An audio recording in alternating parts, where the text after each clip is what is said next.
This is a normal cooker lighter. And you might think, what's special about a normal cooker lighter?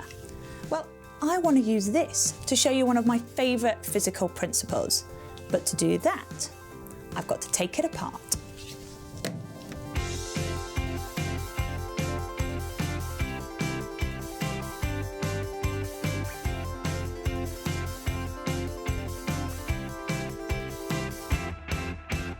Not something I recommend you do at home, but here we have the internal guts of a cooker lighter.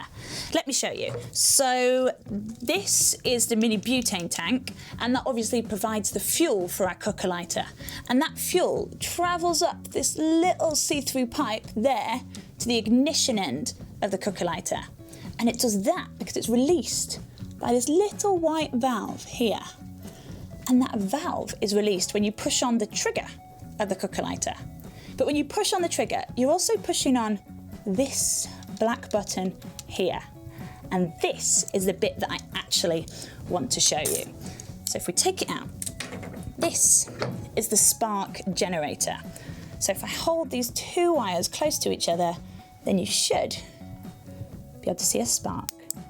And they generate this spark without even using one battery. The batteries will never run out on your cooker lighter because it just doesn't have any. Instead, they work by using what's known as a piezoelectric crystal. And these crystals work by when you apply a force to them, they actually generate an electric voltage.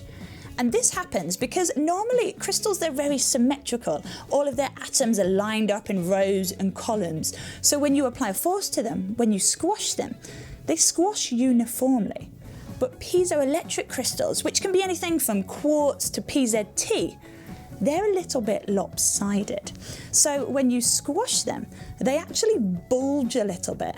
And this bulge leads to a bulge in charge. So what can happen is when you squash them, one face of the crystal can end up having a different charge to another face.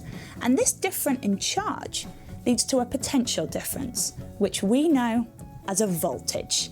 Now this all fits into the cooker lighter because when I push this button right here, it's actually a spring-loaded hammer. And what that is doing is pushing down on the piezoelectric crystal, which is inside of there. And that's generating the voltage, like we just said. But the voltage doesn't just stay there. Come down with me, let me show you how it fits in. So it fits into the side of this butane tank like that. And you see these yellow and white wires. What they do is they take the voltage from the piezoelectric crystal and carry it up to the igniter end. So it ends up being between these two tips, which, when you push the button, there's a nice spark between them. And it's that spark that then lights your cooker lighter.